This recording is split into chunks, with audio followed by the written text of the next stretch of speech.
Il est tout juste 18h30 sur Aloula et c'est le journal à la une de l'actualité ce soir. Sur invitation de Sa Majesté le roi Mohamed VI, son Excellence Monsieur Emmanuel Macron, président de la République française, et son épouse Madame Brigitte Macron effectueront une visite d'État au Royaume du Maroc du lundi 28 au mercredi 30 octobre 2024.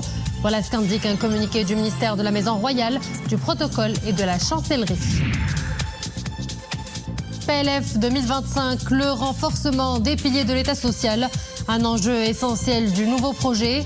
L'exécutif œuvrera à la poursuite du programme de l'aide sociale directe, de la couverture sociale et à l'amélioration du système de santé. Nous ferons le point.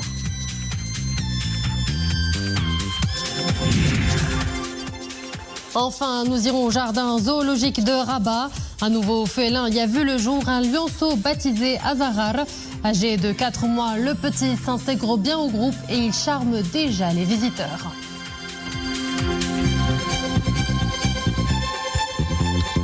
Bonsoir à tous. D'abord, ce communiqué du ministère de la Maison Royale, du Protocole et de la Chancellerie qui annonce que sur invitation de Sa Majesté le roi Mohamed VI, son Excellence Monsieur Emmanuel Macron, président de la République française, et son épouse Madame Brigitte Macron effectueront une visite d'État au Royaume du Maroc du lundi 28 au mercredi 30 octobre 2024.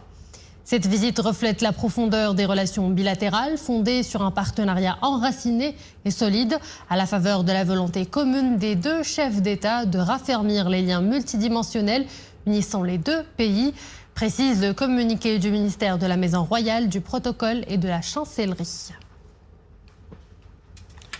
Dossier du Sahara marocain dans le cadre de la dynamique internationale impulsée par Sa Majesté le roi Mohamed VI en soutien au plan d'autonomie et à la souveraineté du Maroc sur son Sahara.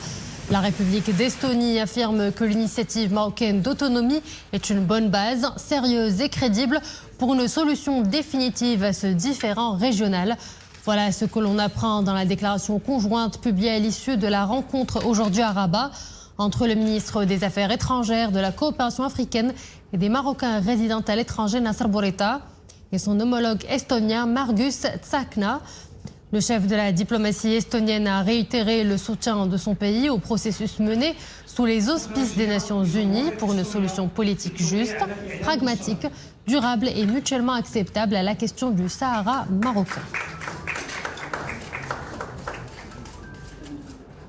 Écoutant ce propos, le ministre des Affaires étrangères, de la coopération africaine et des Marocains résidant à l'étranger Nasser Bourita, qui s'est exprimé sur les derniers développements de la question du Sahara marocain lors d'un point de presse conjoint avec son homologue estonien à l'issue de leurs entretiens. Le ministre a précisé que la position du Maroc est inchangée autour de son intégrité territoriale. Il a souligné que la marocanité du Sahara est une ligne rouge qui ne fait l'objet d'aucun compromis et que le Royaume rejette toute option. Écoutez-le.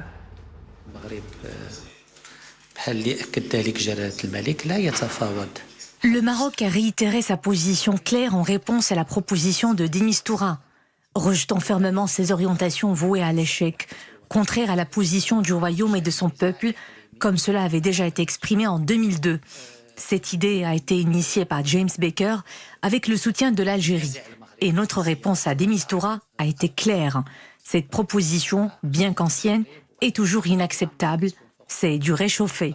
Le Maroc ne négocie pas son intégrité territoriale et la marocanité du Sahara ne saurait être un sujet de négociation ni soumise à des compromis.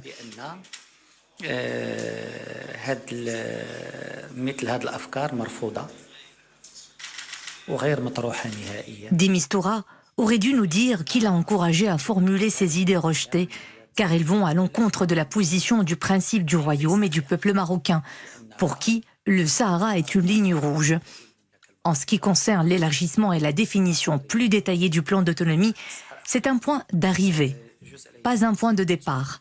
Cette initiative bénéficie d'un soutien constant dans le cadre de la dynamique créée par Sa Majesté le Roi, en s'inscrivant dans un cadre international pour la résolution du conflit, tout en ayant des lignes rouges et des domaines de détail qui ne peuvent être touchés.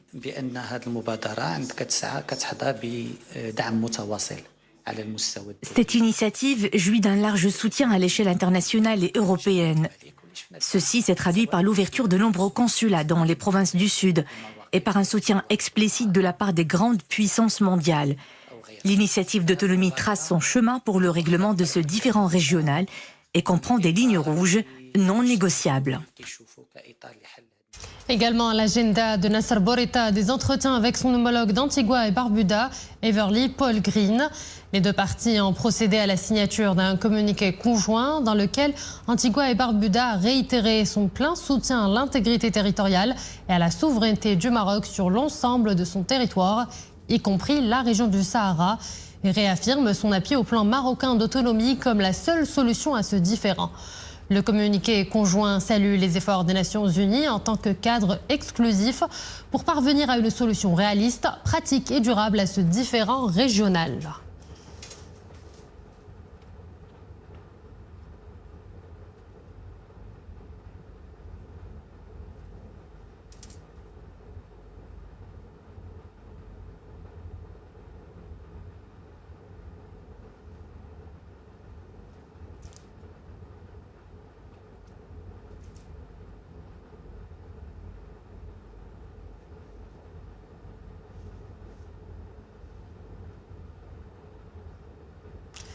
Le projet de loi de finances 2025. Pour l'an prochain, l'exécutif accorde une attention particulière au volet social. Le projet prévoit ainsi la poursuite du renforcement des piliers de l'État social, et cela à travers le parachèvement de la mise en œuvre du chantier de la généralisation de la protection sociale, de l'aide sociale directe et le chantier d'amélioration du système de santé. Zakaria Moukinbillah. Le renforcement des piliers de l'État social, une priorité phare du projet de loi de finances 2025. Le PLF 2025 vise le parachèvement du chantier de la protection sociale en mobilisant un budget annuel de 10 milliards de dirhams. Le gouvernement œuvrera également à poursuivre le programme de l'aide sociale directe, dont le montant minimum est de 500 dirhams par ménage. L'enveloppe budgétaire allouée à ce programme atteint ainsi 26,5 milliards de dirhams. L'année 2025 verra l'instauration du cadre juridique et réglementaire pour l'élargissement de la base d'inscription dans les régimes de retraite et pour bénéficier des indemnités de perte d'emploi au profit des personnes ne disposant pas de travail stable. Le projet de loi de finances 2025 veillera à continuer l'amélioration du système de santé avec la mise à niveau de 1400 établissements de soins et le renforcement du capital humain dans le secteur médical. 6500 postes budgétaires sont consacrés au secteur de la santé et de la protection sociale, un budget de 32,6 milliards de dirhams.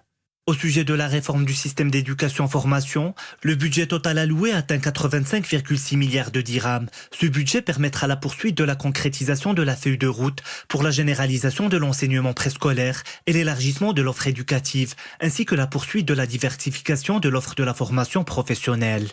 Dans le cadre du PLF 2025, 16,4 milliards de dirhams sont alloués à l'enseignement supérieur. Le gouvernement s'engage à travers la loi de finances 2025 à soutenir le pouvoir d'achat du citoyen, à travers la poursuite de la subvention des produits de base et la consécration de 16,5 milliards de dirhams à la caisse de compensation. Le volet social est présent également à travers l'application des engagements du gouvernement dans le cadre du dialogue social, soit un total de 20 milliards de dirhams. Le gouvernement continuera à soutenir le programme de soutien direct d'acquisition de logements, un programme qui a déjà bénéficié à plus de 25 000 familles. Le projet de loi de finances 2025 veillera également à accélérer la réhabilitation des zones affectées par les inondations dans les régions du Sud-Est, en débloquant des moyens financiers de près de 2,5 milliards de dirhams. Zoom tout de suite sur cette initiative solidaire de l'agence Beit Mal Al-Quds Sharif, la campagne Aouna 2024 pour la récolte des olives. Après le gouvernorat d'Al-Quds, cette campagne itinérante fait escale au village d'Oumlahm, en soutien aux agriculteurs du village, nécessaire au vu des conditions socio-économiques difficiles que connaît la région. Khadija Zroual et Boubkar Ben Gabret. Nous sommes à Oumlahm, au nord-ouest d'Al-Quds. La région fait partie des 30 villages et localités qui bénéficient de l'appui de l'agence Beit Mal Al-Quds Sharif pour soutenir les agriculteurs du village à réussir l'actuelle récolte d'olives. Cet appui est acheminé d'une manière proportionnelle aux localités ayant été particulièrement touchées par les agressions cette année. L'agence Beit Mal Quds apporte un soutien sans faille à tous les agriculteurs palestiniens très attachés à leurs terres et à leurs plantations que sont les oliviers. La campagne Ouna 2024 est une opération destinée à aider les agriculteurs des villages pour la récolte de leurs produits dans les meilleures conditions. La campagne Ouna 2024 pour la récolte des olives concerne quelques 1500 agriculteurs du gouvernorat d'Al-Quds. Pour la 3e année consécutive, l'agence Beit Mal Quds Sharif soutient la saison de la récolte des olives en fournissant notamment des cueilleuses électriques à batterie portable, des échelles, des peignes, des sacs pour le transport de la récolte et d'autres équipements utilisés dans la cueillette d'olives. Nous nous trouvons dans la localité de Lahm, localité au nord-est d'Al-Quds. Nous remercions l'agence Beit Mal Quds de financer cette opération de récolte des olives. C'est un message de soutien lancé à tous les agriculteurs de la région. Nous remercions tous les intervenants, en particulier l'agence Beit Mal Quds pour cette initiative. Nous sommes avec vous pour vous aider à protéger vos localités particulièrement touchées par les agressions cette année. La campagne s'inscrit dans le cadre des programmes sociaux parrainés par l'agence Beit Mal Quds sous la supervision directe de Sa Majesté le roi Mohammed VI, président du comité Al-Quds, pour promouvoir l'autonomisation économique des catégories actives dans la ville sainte.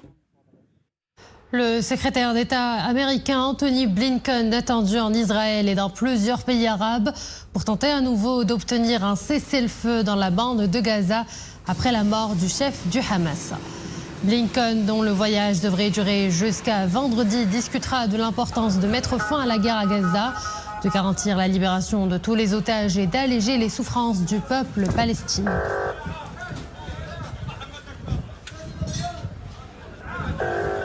Au Liban, 6 personnes ont trouvé la mort, dont un enfant, dans une frappe israélienne sur la ville de Baalbek, dans l'est du Liban. La frappe a visé un quartier résidentiel. L'Agence nationale libanaise d'information a de son côté indiqué que les victimes de la frappe de drone qui a détruit un bâtiment étaient membres d'une même famille.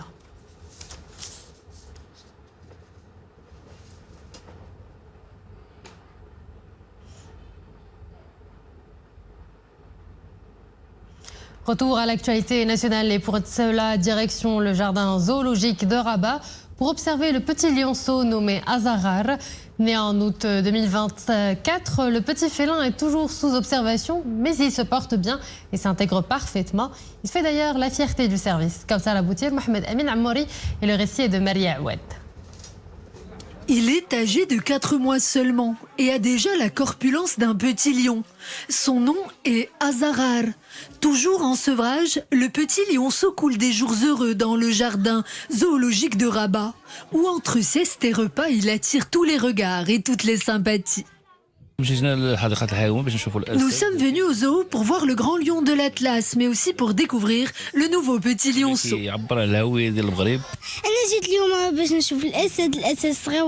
Je suis très content car j'ai vu le bébé lion qui vient tout juste de naître. Il est tellement mignon.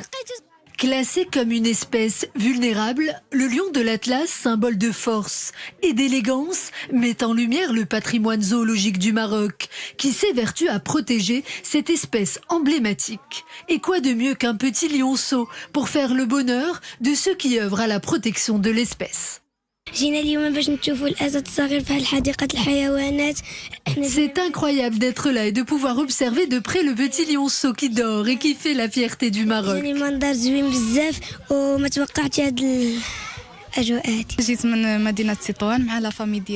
avons fait un long voyage depuis la ville de Martil, uniquement pour voir le petit lion dans son habitat naturel.